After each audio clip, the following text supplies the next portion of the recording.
No, coach, just first of all, just having the opportunity. I don't know how you felt about it after the second round of the SEC, but to have one more chance of playing basketball with this group, how important is this?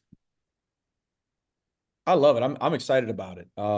I'm excited to dive into the Xavier Scout and learn as much about them as possible in a really quick turn. But they've got the same thing. It's part of the excitement of this time of year, in particular with the NIT opportunities, because some of these, like this one, just come really quick. But it gives young people an opportunity, for more opportunity, right, for development and for experience.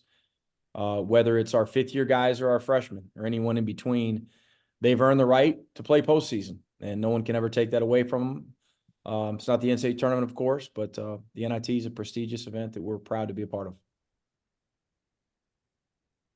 Yeah, Coach, following up on that a little bit, obviously several programs kind of opted out of this thing for whatever reason. And I'm just wondering, you had your hand raised right away for the NIT. I know you need to recruit the portal too. So tell me why you're excited about it, and maybe what you're hearing in the coaching community, why some others wouldn't be excited about it. It's probably based on their roster more than anything. I didn't get the feeling that we'd have guys that would just decline the opportunity.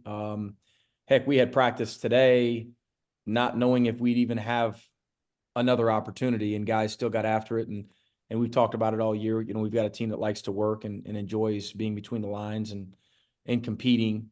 But we would have played with five, that wanted to play. Not surprisingly, though, I think we'll be at full strength, or at least near full strength. We'll learn more about that tomorrow. But I'll challenge our guys tomorrow to obviously take advantage of another opportunity. I mean, another factor as to why we should be excited about it, because we lost our last one. Give you an opportunity to get that taste out of your mouth, potentially. I'm sure Xavier feels the same way, and everyone else in this field. All right, next we'll go to Jordan Hill and then Mark Weiser. Jordan. Mike, just sort of going off of that, what have the last few days been like, sort of in limbo, waiting for this announcement, and now obviously understanding that you guys do have another game to play? We had the travel day, which is natural. After any tournament that we've been associated with, whether it's conference or preseason non-conference stuff, and then we took a day, and then again today got after it. Again, it was a unique practice. It was fun. For the most part, we just competed, let guys get up and down. There wasn't much drill work. There wasn't much, prep, scout team stuff, scout and report stuff, for obvious reasons. But that said, again, I think our guys took advantage today of just shaking some of that rust off and getting our win back a little bit and competing. All right, Mark Weiser. Look, I think I'm having video problems, but audio-wise, at least it's here. Any chance Jabri will be able to play? And we mentioned a strange time kind of with the portal opening. Has anyone told you that they might opt out and look at that future for themselves? No one has told me that to this point, Mark.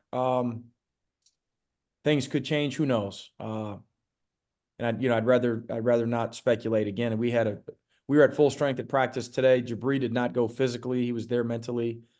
I don't know whether he goes tomorrow or not. He's day to day, according to Lance, our trainer.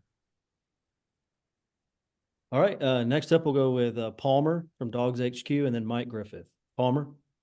Yeah, Mike, obviously you've been a part of the NIT a couple times before. Just what have the benefits of playing in this tournament been? Again, just opportunities for individual development, for potential momentum going into the next year. I think that was probably more of a prevalent sentiment 10 years ago and even 5 years ago, before the portal era became as significant as it currently is, because who knows what's going to happen to a lot of our rosters in the NIT and heck, anywhere else at that. But college basketball is about these young people gaining experience and developing on and off the court, and it's just another opportunity to compete, right? To compete together, to compete against another institution. And we lost our last one. Heck, you guys want to play Tuesday night at home against a Big East team? Yes, yes. That should be our approach to this thing. All right, Mike Griffith. Thanks, Trey. Yep. Hey, Mike, I know what you're saying about the portal and rosters changing, but just I guess from a perception standpoint, I mean, obviously, Georgia basketball, you're trying to build a culture here, winning culture, a fan base, just to be in the postseason. How big of a step is that for you as you go out to recruit and talk about the progress you've made in the program? Well, I think there's a big difference, Mike, between selling this spring and whether it be portal guys or high school juniors or sophomores or what have you. There's a big difference between, again, hey, we feel like we got better, had a similar record, but our league was better, our numbers are better. No one can take away the fact that we made the NIT, we made postseason. It's not the ultimate goal, but it's a step in the right direction. Got better from year one, year two, we went to the NIT. Now that's if it ended right now, hopefully, and I would assume Xavier and everyone else in this thing is optimistic about potentially making a run. You never know. We just hope to prepare well tomorrow. I think we will hope to play well Tuesday night.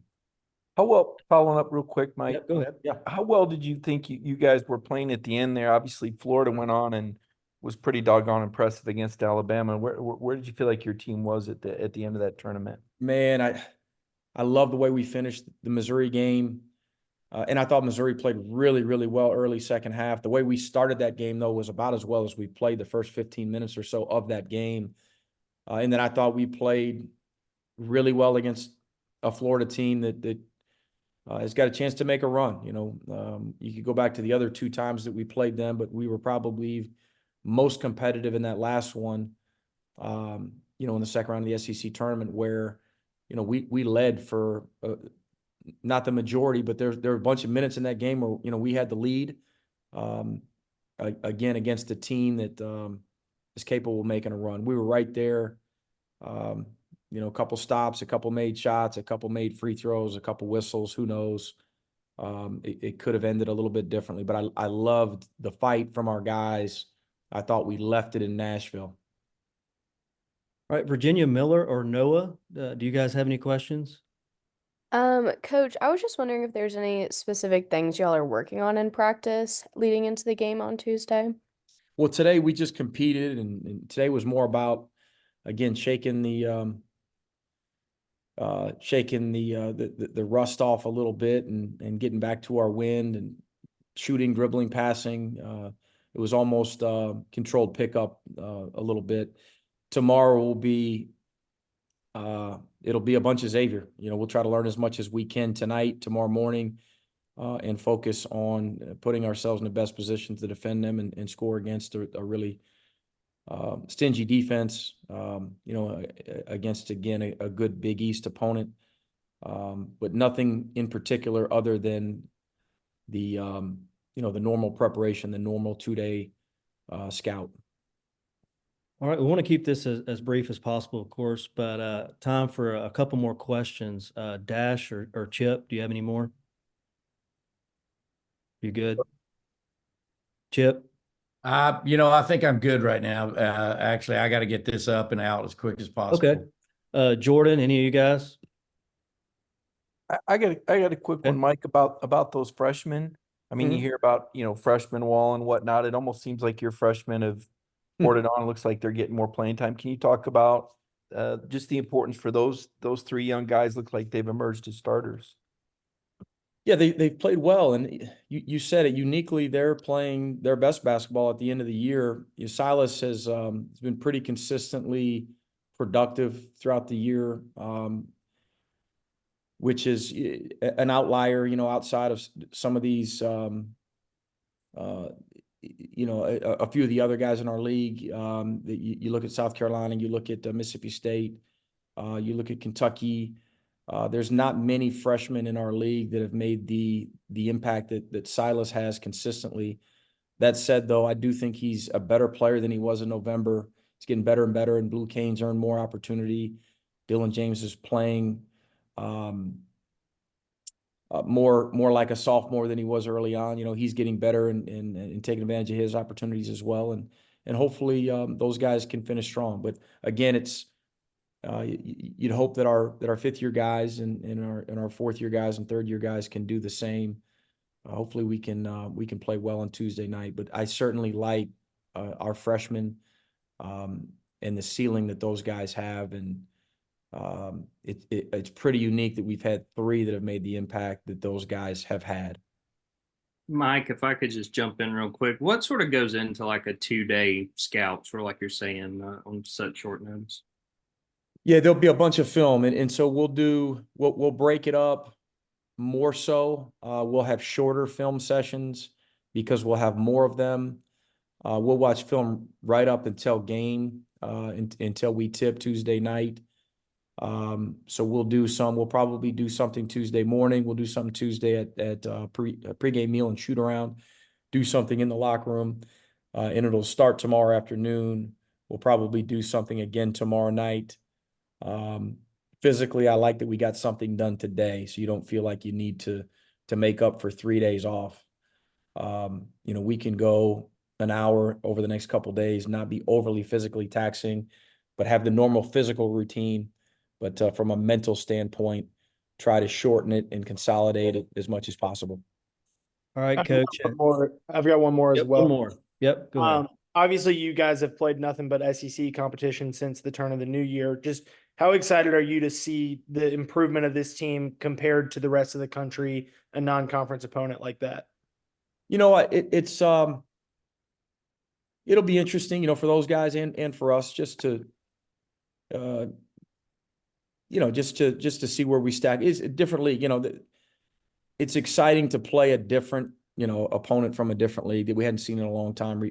Regardless, that said, though, I think the level will be very similar. Obviously, I'm biased. I think the SEC is the best league in the country, but you know, Xavier's in a really good league, a really good program that wins year in and year out, and I'm sure the talent level, the execution, the toughness, the physicality, I'm sure there'll be a lot of similarities to our league.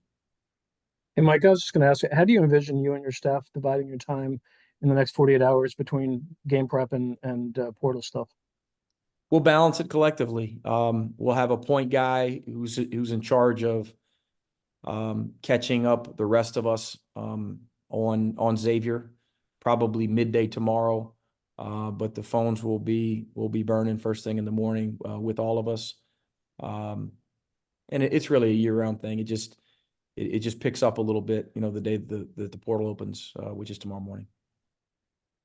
All right, Coach. Well, thank you so much for joining us, and good luck Tuesday night. Thank you, guys. Have a good night.